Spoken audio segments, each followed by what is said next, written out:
All rise. And welcome to the courtroom.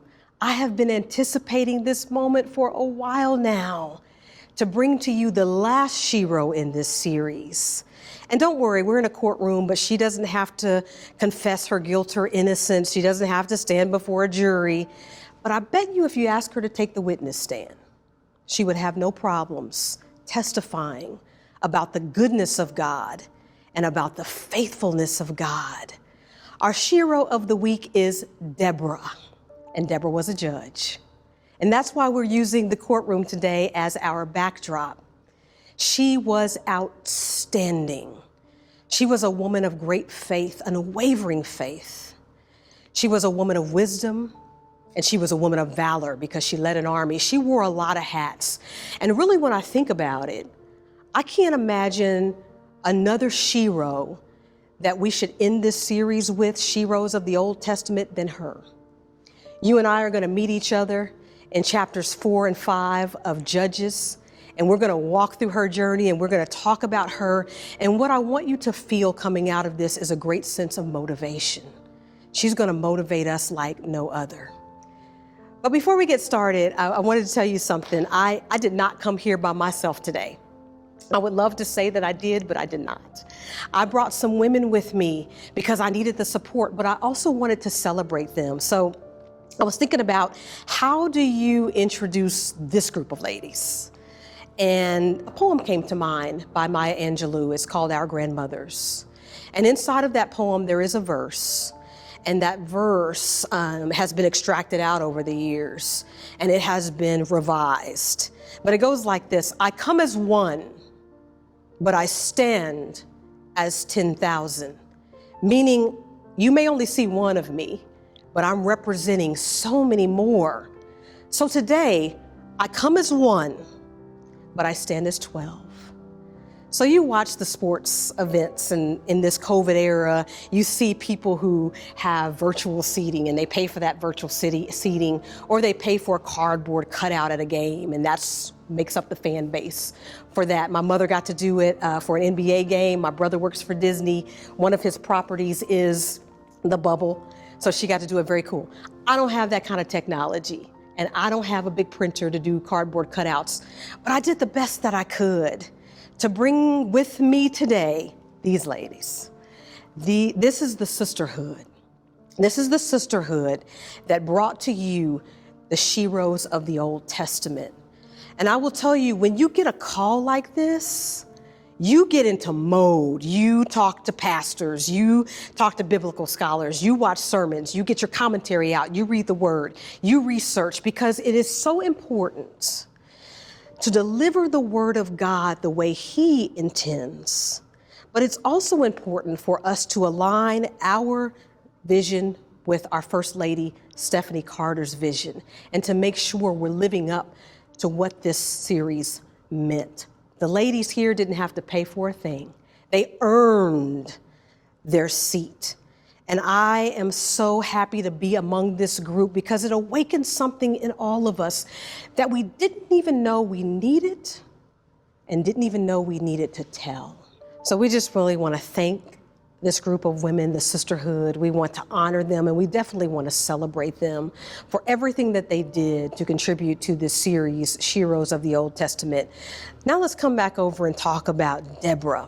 What I admire so much about Deborah is that she was a woman of unwavering faith. She did not care who was with her, who was not with her. The only thing that she cared about was what God told her to do and the messages that He gave her. She wore many hats, and in many ways, she was a woman of firsts. And before she was even a judge, Deborah was a prophetess, and she was the only prophet in Israel behind Moses. I think many of you remember the text and remember that Moses never made it to the promised land. It was Joshua who came in, led the Israelites across the Jordan River into Canaan. They overtook the land, and then a part of Canaan became known as Israel. So Deborah became the first prophet whose prophetic ministry took place in the land of Israel. She established the prophetic order, And that in and of itself is just wonderful. She established, I could stop right there because I just love the sound of that. She established a prophetic ministry in Israel, which means everyone who came after her, they were under her influence in some way or another, a woman of firsts. Now, I could say that she was the first judge, but really she was the first and only judge mentioned in this era of judges. There were 12 judges, and Deborah was fourth. These judges were called by God. They were called, and they would serve until they passed away, and then God would call another judge. There were some texts and things that I read that said that she may have been married to Lapidith. But depending on what you read, some people believe Lapidith was a person and some people believe that Lapidith was a place. We also don't know from the text if she was a biological mom or not. She was known as a mother of Israel, but we don't know if she had biological children. But one thing that we do know is that she was a great woman of wisdom. Deborah was so wise. She got everything from God, and everything that she got from him, she passed on to her people. And people loved Deborah. She had that charismatic personality. She had she was that person that everyone was drawn to. I think we all have someone in our family who we go to, we know they're going to give us the wisest advice. We know that they're going to tell us what we need to hear. And it's just so wonderful because you just feel so good about them and their personality. That was Deborah. So she was beloved, and her name means honeybee. And she was known as just a very sweet and a very kind person. But if you crossed her as an enemy, then she also would sting you. So that's where we get the correlation to the honeybee. But Deborah would practice under the palm tree of Deborah, or the tree of Deborah as it is talked about in the Bible. So Deborah would post up underneath this tree. It was called the tree of Deborah. It was a palm tree. It was located between Ramah and Bethel in the hill country of Ephraim. And so she would post up here, and people would come to her to hear, and she would hear their court cases. She would hear their civil judgments, but she would also give them great advice. And so this would happen a lot. And as a judge, she was known as a great leader in this land. But I will tell you that Deborah was very sad on the inside. You know, as you can imagine, being in a post like this, she hears a lot, she sees a lot. And so she was very, very sad. There's a lot of sorrow in her. And I'll paint the picture of why there was a lot of sorrow. The Israelites, quite simply, were just a mess. They engaged in this cycle of sin that went on for decades and decades and decades. So what would happen is the Israelites would rebel. They would do everything against God that you could ever imagine. They would worship idol gods, and they would commit sins that were just, think of it, and they did it. So that would happen, and God would get angry at them. And I went back and I read from the beginning of Judges, and in some of the reign of the judges who came before Deborah, it said that God would get hot with Israel. He would burn with anger. And so when that happened, he disciplined them. And the discipline was he would turn them over into the hands of an invader. So when you position yourself so far away from God, it creates a gap. And that makes it very easy for the enemy to come in. And that's exactly what happened. And so the enemy would come in and they would oppress the people. They would treat them horribly until the point that the people would go to God and cry out to him, God, help us, please help us. And then God, in his forgiving nature, would send a judge who would be a deliverer. That judge would then form an army, defeat the enemy, and there would be peace in the land for the entire time that the judge reigned. This would go on over and over and over again. There were 12 judges. So this happened for a long, long time. They would rebel, God would discipline them, they would repent, and he would send a deliverer. So in this time of Deborah, the invader or the enemy was Jabin. And Jabin had a commander of his army named Sisera. And Sisera was a great commander, very well known. He built an army of 100,000 soldiers, and he had 900 chariots. Now, it wasn't uncommon for armies to have chariots, but it was kind of uncommon for them to have 900 chariots. He was well resourced. and he was a great leader. And I will tell you, these chariots, they're one-person chariots, and they were driven by horses, and the military soldier would flog the horse and they would take off. But these chariots were pimped out. They were wonderful chariots, and they had knives coming out of the wheels. And so if they were coming upon an opponent who was running on foot, they could just slice them. Sisera had great resources. Nobody wanted to go up against Sisera. But God decided, okay, it was time.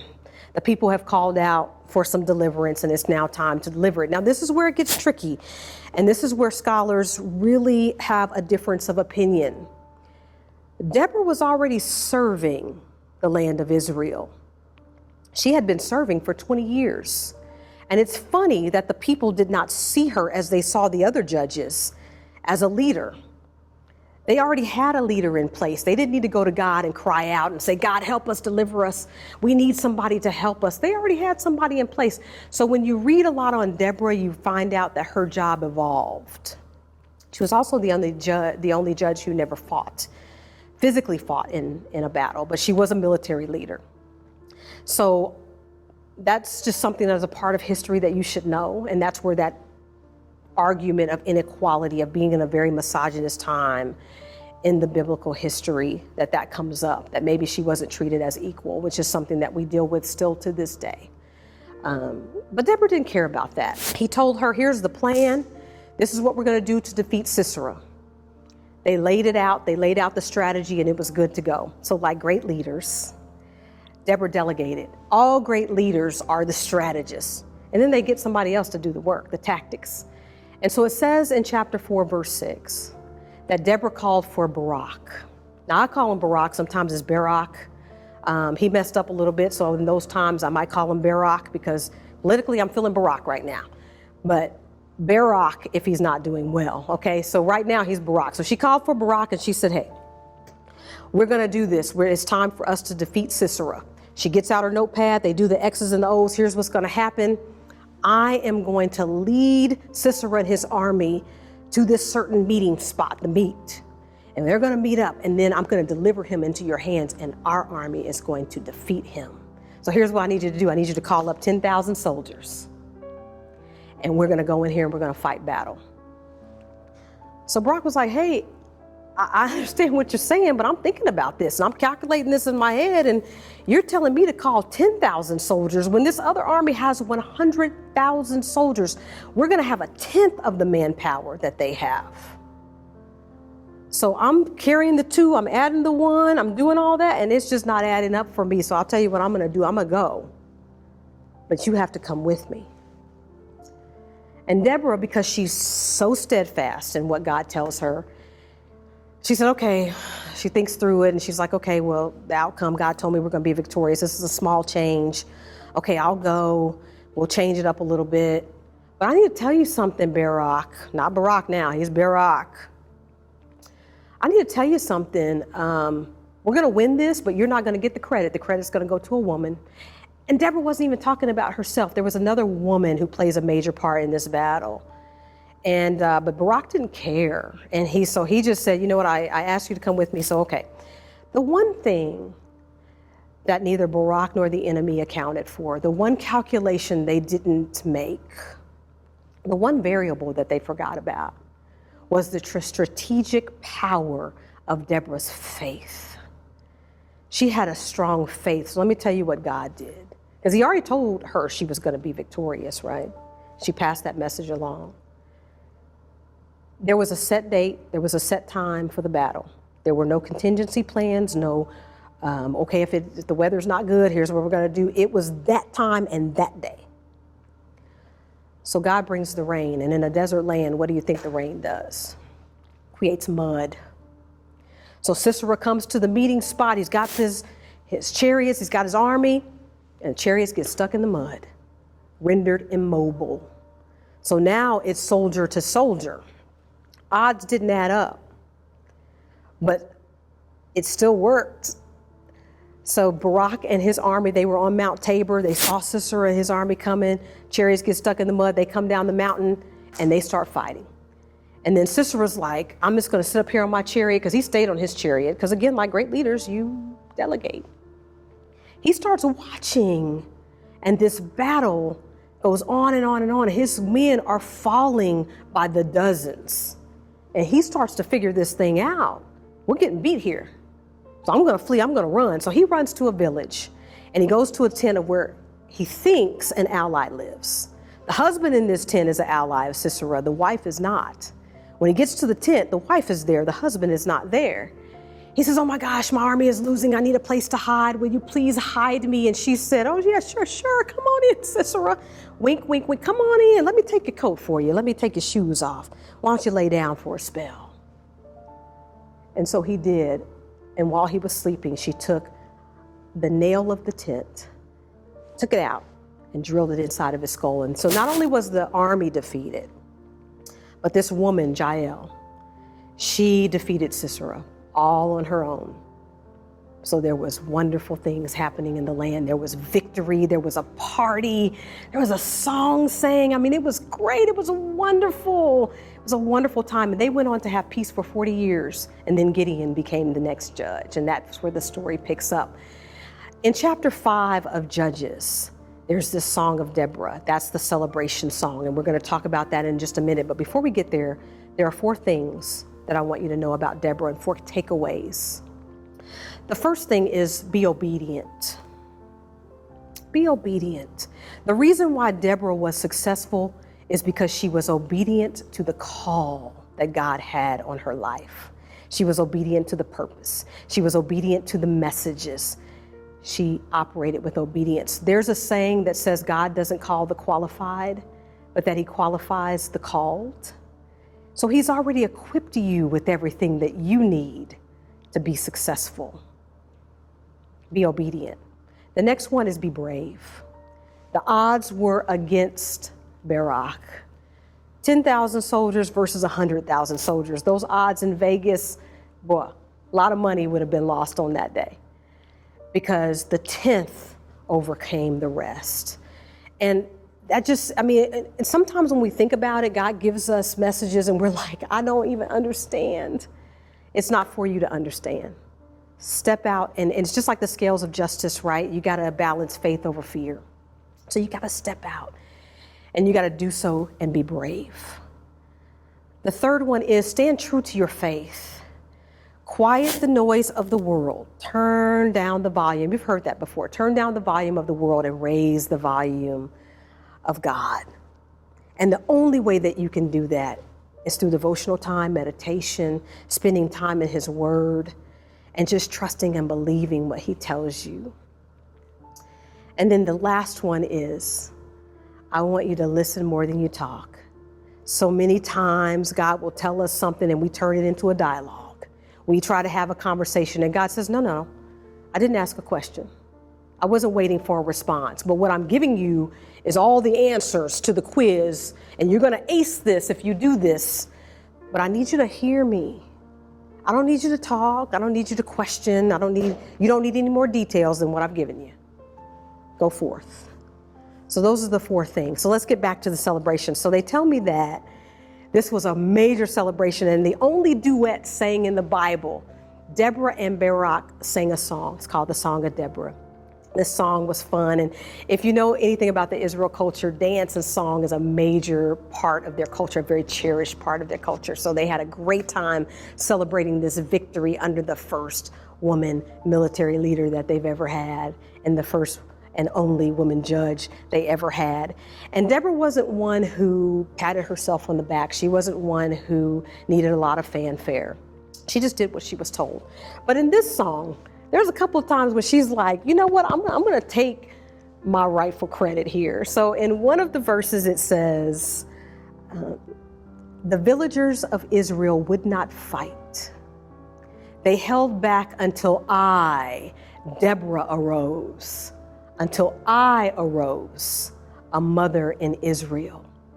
And then another verse goes on to say, awake, awake, Deborah, awake, Barak. In another version, it says, rise up, Deborah, rise up, Barak. And so my question for you is, all rise. Will you rise? All rise. Will you rise? All rise. Will you rise like Deborah? with the unwavering faith that she had and be obedient to the call that God has on your life. In Jesus' name.